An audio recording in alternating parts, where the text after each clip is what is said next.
Hello and welcome to the Green Voice Podcast. I'm your host, Grant Ervin with S&B USA, here to get all the dirt on sustainability in Pittsburgh, Pennsylvania. We're coming to you from the Center for Media Innovation at Point Park University. We got Wayne Gaines at the control panel here directing the show. And today I got a great guest, Shawn St-Pierre from Fairmont Hotel. Shawn, how you doing? Very good, very good. Thank you for having me. It's great to have you here. We were talking a little bit beforehand. I feel like we got a whole show of content as we were getting ready. So hopefully remember some of those great topics. Lots of fun stuff to cover about you and about the Fairmont Hotel here in Pittsburgh and your parent company, Acor. We want to learn a little bit more about that and some of your sustainability initiatives. But maybe start with you a little bit. Give me a little bit of background and history on Shawn St-Pierre and what brought you to Pittsburgh too. Yes, well, originally from Canada, right, Eastern Canada, New Brunswick to be more specific, Northern New Brunswick. Okay. So French-Canadian. Nice. Right.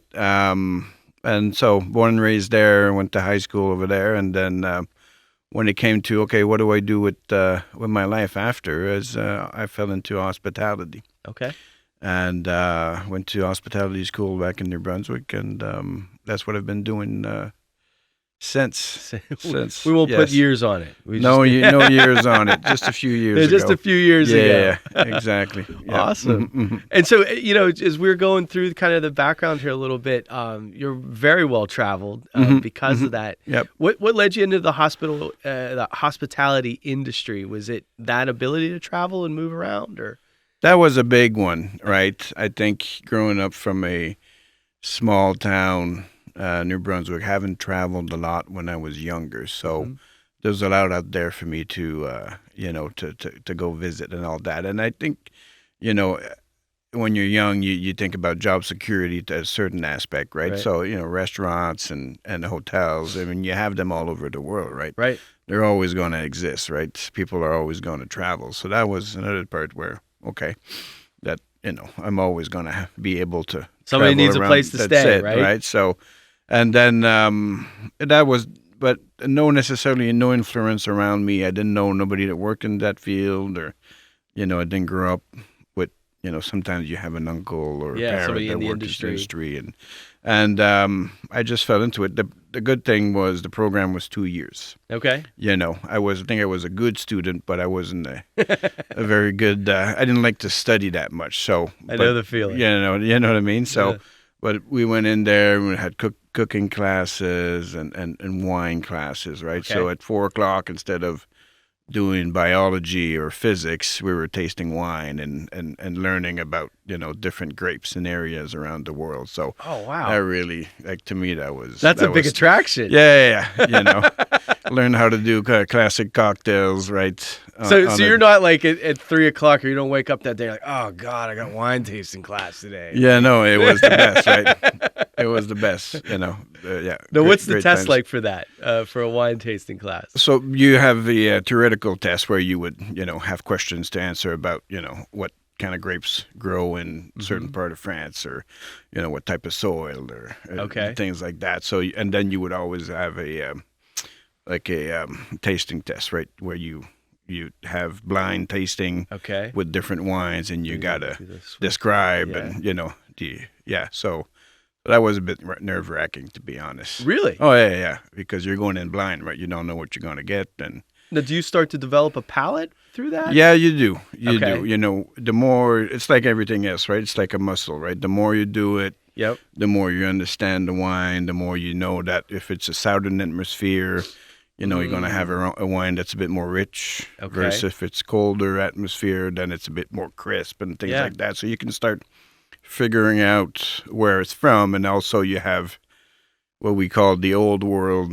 right, and the new world, right? So Napa, versus Bordeaux, right? Different techniques, even though they're growing the same grapes, the weather, soils are different, the temperature, weather, and all that stuff. So you kind of start to figure out. Oh, interesting. I haven't done it in a while, but I do it more for my pleasure now.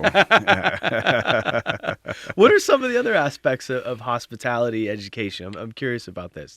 Well, I always liked to lead. Okay. Leadership was always pulling teams together, playing hockey and all that, winning with teams. How do you surpass yourself? A team is made out of, successful individuals all coming together with the same goal, right? So I think you were looking at, and I really started in food and beverage, right? Managing restaurants and all that. But how do you, pull a team of servers, bartenders, right? The host, the culinary and stewarding team and all that, right? How do you make all that work? Because it is kind of a symphony, right? That's it, right? Yeah. So you're out there, you're performing, right? So everybody needs to be on their best behavior and all that. And how do you manage, different aspect, right? So no shows or people that came in, earlier and the dining room's full and things like that, or the dishwasher breaks at 7 o'clock in the middle of the rush, right? So how do you manage that? So, right. So that was the leadership piece, the management piece. I always knew that I wanted to go into that space, right? So right from the get-go, coming out of school, I always was supervisor and manager, and that's interesting. And I always try to, how do you surpass? How do you influence, inspire the team to make better? And that's important too, because it's managing teams are always about continuous improvement, right? That's it. You know that those challenges are going to happen, and how do you deal with that adversity? And how do you lift people up? Or somebody's going to quit or not show, so how do you backfill? Yeah, that's fascinating. Exactly right. You're always going to have a new restaurant opening, right, in the city or in the area where you are. So how do you stay relevant, right? Yep. It's not always easy. So. What was go back to that travel aspect? What was all right? So you get done with culinary school. What's kind of your first post and introduction into the industry then? Yeah, New Brunswick is for those who've been there before. It's a bit small. You don't have necessarily the big cities, right? I always like the luxury aspect of it, right? So you got to go into the bigger cities, bigger markets. So Quebec City, Montreal, Calgary, in Canada was always. Where I started. Right? Okay. Different companies. I worked for family-owned restaurants. I worked for different brands that had a restaurant nationwide. Okay. I worked for a few seafood restaurants in New Brunswick, right, where you get the lobster from the water that morning, right? From the sea. So that's pretty amazing. But so that's where I started. That's why I had to move to bigger cities to get a bit more. The organization that had the same values as me and push for the same excellence. So that's exciting. Yeah. And then we were talking about a little bit. I want to get into Fairmont in a second, but about your post out in Lake Louise. Yeah. And I was gonna save this for you, but I had a chance to be there, and it's absolutely one of the most stunningly beautiful places in the world. Yeah. Yeah. And tell me about that as a location. What's it like working in a remote location? Yeah. But also a luxurious, kind of amazing place. Yeah. Well, I wasn't working at the Fairmont in Seattle when the pandemic hit. Okay. And then, as you know, all the city centers, right? There was not much happening. People weren't traveling and all that. So, but the resorts were doing good, right? You want to get away from the city, right? Yep. At the end of the day, you're going to a resort where there's 1,000 people anyway, but people want to get away. Right. And so the resorts were doing good, right? And YU was doing good, and once it opened and all that, right? So we have some nice resorts in Canada, and Lake Louise was one of them that, and also for Canadians that couldn't cross the border, right? Because you had to travel within, and a lot of people in Eastern Canada would travel to Europe. Because it's quicker and easier, cheaper. Yeah, exactly, right? So that was the opportunity for them to go west. To go west. So a lot of people from Montreal, Quebec, Toronto would actually say, hey, we've been talking about this for 15 years. Let's do it. This is our opportunity to visit our own country, right? So I moved there at the end of 2021. Okay. And I remember, we drove up there, me and my wife, and I remember I got I don't know how many inches or feet of snow there was. But they measure snow in feet up there. Yeah, December 1st was so beautiful, so magical, right? And then I'd been there once, passed by 20 minutes. Okay, I've seen it and then moved on, right? But just to work there, just surrounded by mountains every day Just and all magical. that. But also how, once everything reopened, and how Americans would come up for sure, and then Europeans eventually and all that. But you get to meet so many nice people. Yeah, and right? and they're there experiencing that magic of that place, and That's you it. kind of Yeah, you yeah. always get to see that. Yeah, exactly, right? For Yeah. those who were not familiar with the property, right, look it up, right? Chateau Lake Louise. It was created through the Canadian Railway, right? Was that part of the yeah, history? Yeah, Canadian Pacific Railway Uh-huh. back in the 1800s, right, when they were building the railway across Canada. Yeah. They had to build hotels along the way, and Banff was built. Was the first one, and Lake Louise was it's kind of 45 minutes an hour away, but that was the place for adventure.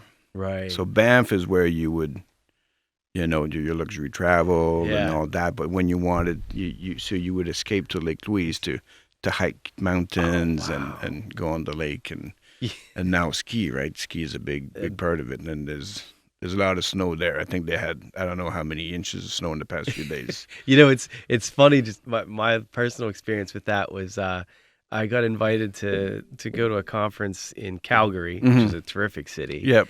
And we were doing some work with, this is when I was with the city of Pittsburgh, where we were working with the Rockefeller Foundation, and the city of Calgary was announcing their sustainability and resilience strategy. So we were there for the conference. And I remember I had an extra couple days. My boss was like, yeah, when you go out there, just take an extra day. Like, you got to experience this. Yeah. And I went to the car rental space, and they're like, they get me outfit with a car, and they're like, do you want snow tires? Or I was like, should I get snow tires? And they're like, you're in Alberta. Yeah. All right. I was like, well, give me snow tires. So, Okay. and you drive out and you go past like the Olympic ski jumping facility and everything. And so I was just intending to go to Banff, and I got to Banff, and it was at the TI, the Tourist Information. And I was like, yeah, what should I do here? Yeah. And the woman's like, you should go to Lake Louise. Mm-hmm. And I was like, well, where's that? She's like, well, it's like 45 minutes away. Yeah, I was like, yeah. well, I just got here. So I get up in the car, and like, it is single lane blizzard. Mm-hmm. I'm like, I don't know if I'm gonna make it. Yeah. And I pull into the parking lot right there at the property, and I get out, and I'm just, disheveled. Like, what the hell just happened? Yeah. And here I find my friend Katia. Okay. And she's like, what are you doing here? Oh, And yeah. so, and she was there with a friend of hers, and then we hiked around the property and everything like that. But it was so magical. I mean, just the pictures and the vibe and everything. I just always wanted to return there. So, yeah. It's definitely a bucket list destination for sure. For sure. For sure. Right. Tell me a little bit about Fairmont. Like, we're familiar with the brand here in Pittsburgh, but I think folks know it as a nice hotel and great restaurant in downtown Pittsburgh, but I'm not sure that they're familiar with the global reach. Yeah. Tell me a little bit about the company and all the places that you touch. Yeah. Well, the first one was out of San Francisco, right? So Fairmont, San Francisco. 1907 or 1908. So that was the original one. Okay. And then Canada had the CP hotels that we talked about, right? CN and CP hotels years ago. And back in the 1990s, right, they merged, or all the CP hotels became the Fairmont. So you have them across the country in Canada. Okay. But we also, in Europe, Middle East, Asia, and now more than ever, with when Accor Hotels purchased Fairmont a few years ago, development is obviously so Accor is the parent company. Yeah, Accor is based out of Paris. 40 different brands under the umbrella, over 110 countries, over 5,000 hotels. Wow. And at Fairmont, we have close to 100 hotels now. Many in the pipeline to open up. We just announced New Orleans. Okay. Used to have one in New Orleans, but now there's another one coming back. That's a great tourist destination. Yeah. Yeah. And then Long Beach, California, I think is opening up this year. Okay. The Breakers, which is an institution that's been in Long Beach for a long time, and Fairmont's taken it back to interesting, to bring it back to its glory days. So okay. Yeah. Have you seen an increase like post-pandemic in that type of in destination travel? Yeah.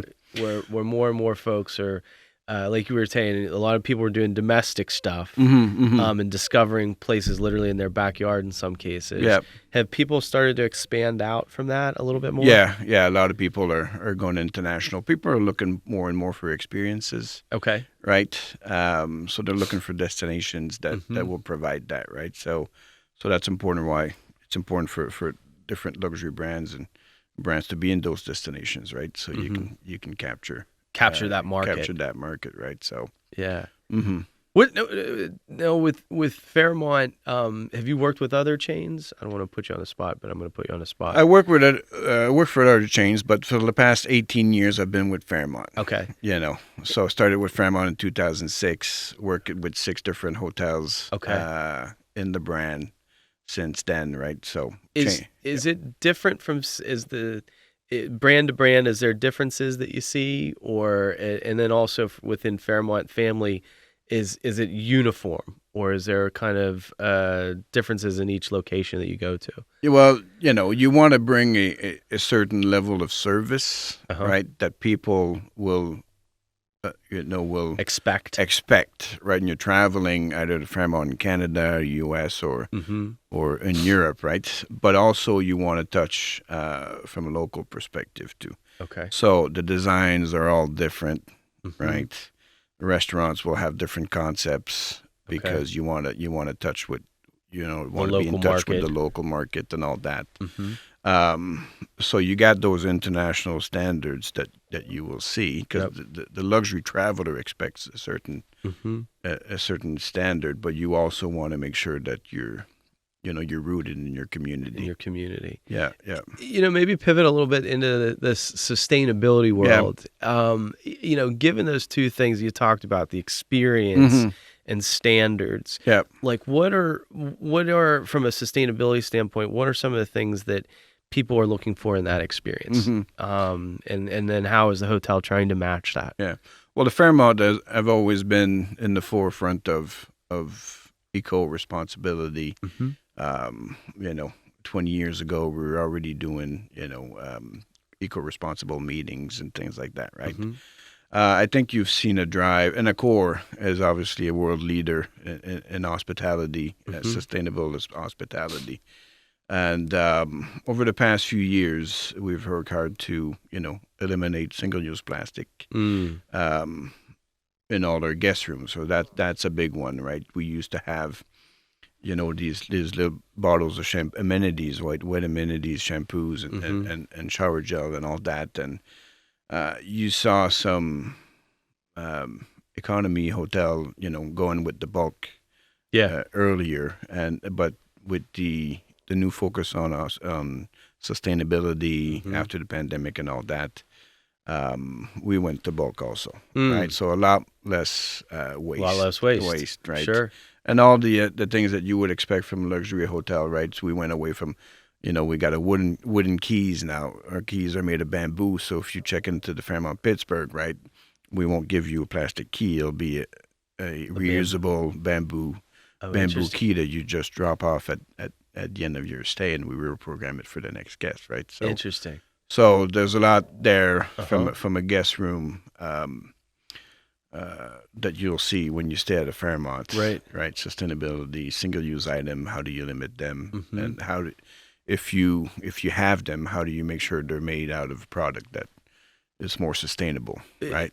And then, are you seeing that from the customers? Or push from the customer for that? Yeah, we often get good comments from our guest feedback about, hey, I appreciate the. I appreciate the initiatives, right? And we're seeing that also more and more into the restaurant part of our hotels, right?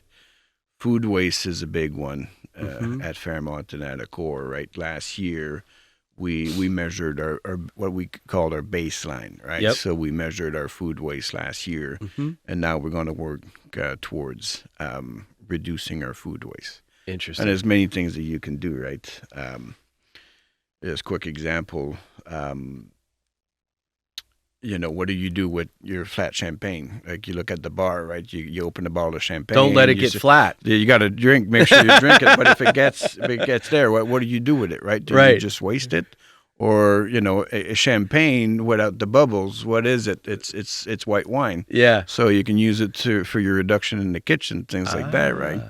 What do you do with your pastries that might not be as fresh later in the day? You can use it for different desserts or bread puddings, or you can also make some syrups out of it for cocktails, right? So to create a bit more sweetness, and so different initiatives like that. Sometimes when you're looking at chef's creation, there might be a lot of garnish, right? So you got to think, okay, what does the garnish bring? Yep. How does it bring value to the plate? Because sometimes the garnish are not eaten, right? They're just left in the plate. So could you use less garnish? A piece of parsley, things like that. What does it bring, right? So if you don't have these things, then you have less waste, right? So just initiatives like that. A lot of plant-based. Also, we're seeing a demand from a customer for more plant-based dishes. Okay. And we got a new chef, Chef Ken Ellis, just started with us in January. And we had a new menu now for the past 2 weeks at Floor 2. Okay. And which is a terrific restaurant. Yeah. And he added a few more plant-based items because we have the demand, but it's pretty amazing the feedback that we're getting for it.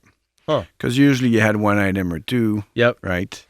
And now he's added a bit to that, right? So for an example, we have vegan crab cake, right? So it's all plant-based and all that. But, when you look at a vegan crab cake, people are interested. They want to see how it tastes and all that. Yeah. So what's the base for a vegan crab cake? Well, I can't give the recipes from the chef. You'll have to I thought I'd try. But, yeah, I mean, vegan burgers is a classic one. We have a smash burger that is the very popular. Okay. But now we got a vegan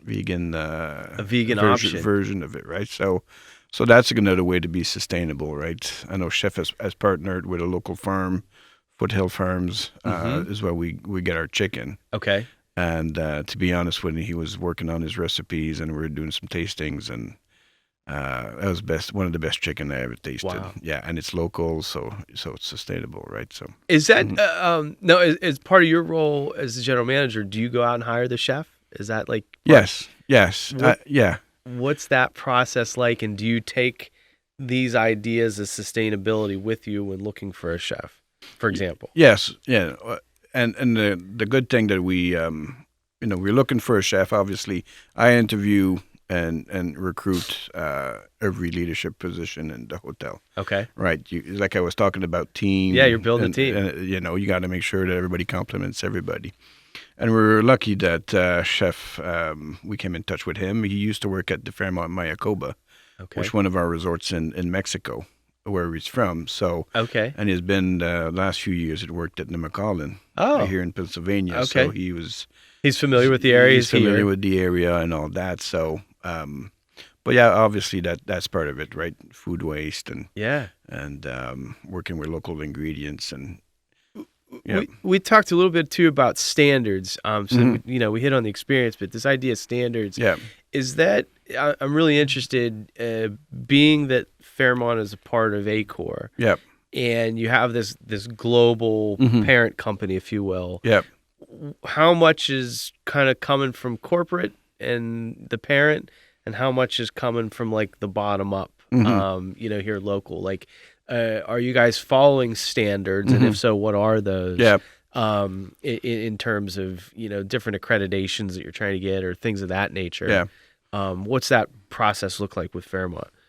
Well, see, the responsibility for corporate is to create those baseline standards, right? That you can follow, and they have different tiers, right, for luxury, ultra luxury, economy hotels, and all that. So, and then you go and work locally. For an example, you want to have a more sustainable water that you serve, right? So we're serving water that is sourced here from the East Coast, right? Okay. So that would be an example. So the standard is find a local water source, right? If you want to have bottled water, and that way that way every hotel will work with what they have as close, right? So you think globally. They give you the guide rails. Right. Okay. Exactly. So that's a bit. For an example, if they say, well, 20% of your menu should be plant-based. Okay. It could be 30 or 40, but that would be an example of the standard from the brand. Okay. And then you go in and you create locally with that standard, right? That how helpful is that? It's to have that guide from the head office it gives you direction. Okay. Right? And also you always want to think about that consistency with the traveler, right? Mm-hmm. You always got to you got to have those brand standards, right? And for an example, right, food waste, right? So they gave us the tools. The procurement team would work with getting suppliers that will help us to do that, right? When I talked about changing that plastic key card to a bamboo key card, they go out. The procurement team goes out and find the best products that are available out there. The best sustainability practices and all that. So we don't have all to do that just to get key cards, right? So, and is that procurement local or is that at the headquarters? We have a division in North America. Okay. And then you have a division in Paris, where Accor is. Where they're setting the standards, and then the North American group is then helping you. Because you might have a different product here versus Europe or Middle East or Asia, right? Interesting. I mean, I find like the procurement side. Mm-hmm. In fact, we were just having this conversation yesterday with Pittsburgh Regional Transit. Yeah, the local transit agency is developing a sustainability climate strategy. It's their first one, and they had a group of us kind of picking our brains. And I said, your plans are great, but you have to be able to budget and procure your solutions. That's it. Like that is, I've discovered that, maybe that was like a late aha for me being in this space, but now the industry, and it'd be interesting from your perspective in the hotel world, like the tools are there, the products are there. It's a matter of sourcing them, finding them. I mean, is that kind of the case in the hotel industry? Like you can find what you need to hit those benchmarks and targets? Yeah. And sometimes we push, when you have a brand with 5,000 hotels saying, okay, I want... You can leverage that. You can leverage that. So you work with the existing partners that actually might not be doing it. But then you push them to create a more sustainable product, which is good for everyone, right? So I think that's the power of a brand, right? The more hotels you have, the bigger you are, you can get that traction. With that, like how do you work with like your other GMs and other locations? Do you guys get together and talk about kind of these challenges and strategies? In certain areas, I mean, we talked about Lake Louise, right, and Banff being 45 minutes away from each other. So when you find something a good practice that could be, if you're going to ship a product in that area, then the two hotels might as well use them, right? Right. And all that. So certain clusters makes it easier. In order to do that regionally. Okay. So that helps out then. Yeah. What about, how does it work for like local sourcing? Like how much freedom do you then get? You talked about like the chef and farm to table types of activities. How does that work? Yeah, we get a lot of support there, right? Okay. I think it's just for us to get out there a bit and meet the farmers and meet the products that are, get to know the products that are available. So interesting. Yeah. How does that work for you? Like, is that like a hunting expedition, or like, do they come to you, or? It's a mix of both. Okay. Right? Sometimes for example, with chef, once the market kind of understands, or there's a new chef there, right? Then people will start reaching out. Hey, I got this. What about that? Right. So you'll have a bit of that, and sometimes is when you're traveling on your own, or you're off on the weekend and then you're going to visit this place or that place, then you get some ideas, right? So right. And you bring them back into kind of your operation. And you reach out. And is there any good examples of things you've found lately? Well, I think that's where Chef with the Foothills Farms, right? Okay. I think that they reached out and came back. But, coming from Canada, and we talked about this before, my wife is from Ottawa. Yeah. And, going up there, driving up there with the road trip, there's a lot of vineyards out there, right? And it's close to Niagara. on the Canadian side, ice wine, and things like that. So I think that would be a nice. Something nice for us to promote Pennsylvania wines there, because I'm sure we do some great stuff. I vote for an ice wine tasting. Yeah. Ice wine is the best. I think it's just it's fun and has just a great flavor profile to it. Yeah. I don't have any formal training. I have to put that out there, but I just think it's we've done a lot of stuff up in the Niagara region, and it's always really enjoyable. Yeah. You always got to have a little ice one at home. Right. And then when you have, some friends over for dinner or something like that, you pop it up at the end with the dessert. Yeah. It's always magical. Do you do that being in the hospitality industry? Like a lot of folks in the, you don't take your work home with you. Mm-hmm. Do you find yourself doing that? Or like when you get home, you're like, just, I'm putting the towels on the floor? Or I'm always working. I'm always working. My wife is from the hospitality field also. So if you come home and you stay with us, you'll have a little soap bar on the bathtub and your linen, and you'll have all that, and you'll have turn down service in the guest room. Oh, man. So we like it a lot. But, we like to, with our food and beverage background, we like to eat and drink well. Eat and drink well and all that. So that's great. Just a couple more questions here, I guess. One specific, we touched upon some of this with regards to waste and, and the food selections, but are there other things at the hotel that when Pittsburghers or anyone comes to visit that they'll see from a sustainability perspective that you guys are working on right now, like a kind of a project or something that is starting to come to fruition? Yeah, I think the restaurants and banquets is where you'll see the most most actions this year. Just for banquets, we talk about food waste, right? Buffets versus a la carte, right? So when you come to floor 2 for breakfast, there won't be any buffet, right? Right. Because buffet tends to create more waste, right? Whether you want it or not. It's just excess, and that's lost cost, right? That's it, right? And our brunch on the weekends, right? It's not a buffet; it's a la carte, right? So, but when you go, sometimes there's a need for a buffet, right? When you have 200 people in the ballroom and all that, and everybody's having breakfast at the same time, it does help for service. But I think the way to reduce waste there is, instead of having big lines of chafing dishes and all that, use smaller containers so you refresh them more often, and then the food doesn't dry up and all that stays fresh. But then you end up with less waste, right? So interesting. So that's a big focus for us, the food waste. And also what we're working on is Accor has as a target to reduce carbon emissions, right? So like I said, 5,000 hotel plus around the world. If you can reduce 10, 20, 30% everywhere, then it makes a major impact. So we're always looking at opportunities when we gotta, purchase a new piece of machinery. We've changed already some to LED lighting in the hotel. So there's always some opportunities there. Refrigerants. And we had an energy audit done a couple of years ago that we're still working on, right? Oh, nice. So we have some actions for the next few years that, and it was very well done. We got certain 40 points of things that we need to do. So when we prepare our bigger purchases for the next few years, then we can put that in the budget and plan accordingly.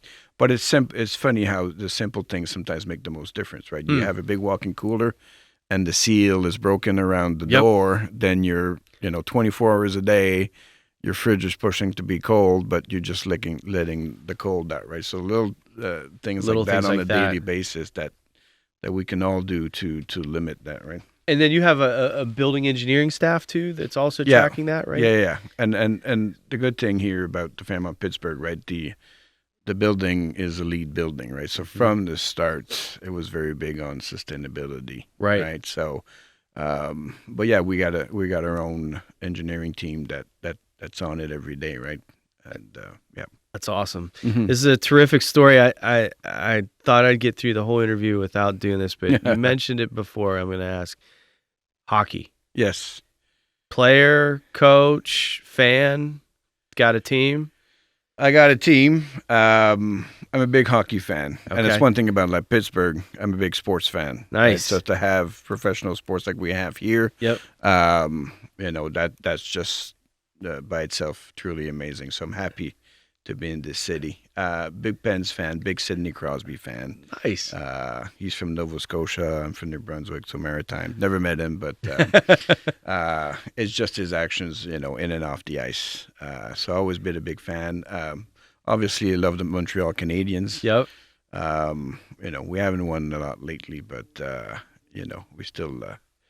They're always number one, and then I root for the local team. That's awesome. So, but yeah, I used to be a goaltender. Okay. And I played up until my late 30s. So Patrick Waugh fan? Patrick Waugh, number one. Okay. Yeah, for sure.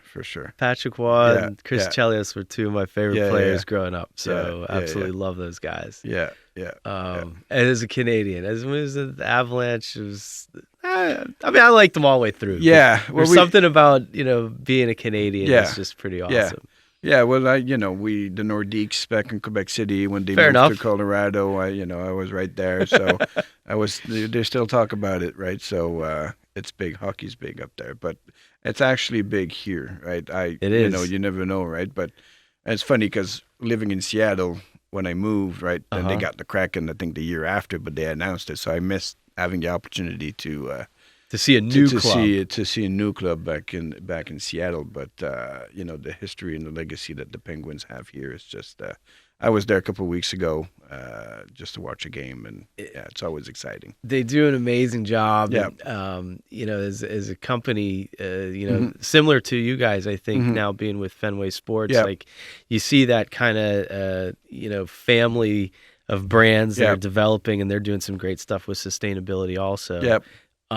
Which is one of the exciting things I think you see here in Pittsburgh is like these local identifiable brands that have a global connection. We're very similar at S&B USA, our company, where we have an international parent as well. And you just start to see those lessons that you can learn from around the world and how you apply them here in Pittsburgh. And it's fascinating to see that. So, well, if Sid and the boys are listening, stop in at floor 2 at the Fairmont. I'm sure you'll get him a good glass of wine or something. Of course, ice wine. Ice wine, exactly. Shawn St-Pierre, thank you so much for being a guest here on The Green Voice. Thank you all for listening in, and thanks to the team here at the Center for Media Innovation at Point Park University and the team at Pittsburgh Earth Day. I'm Grant Ervin from S&B USA. Thanks for listening, and we'll check you out next time. Have a great day.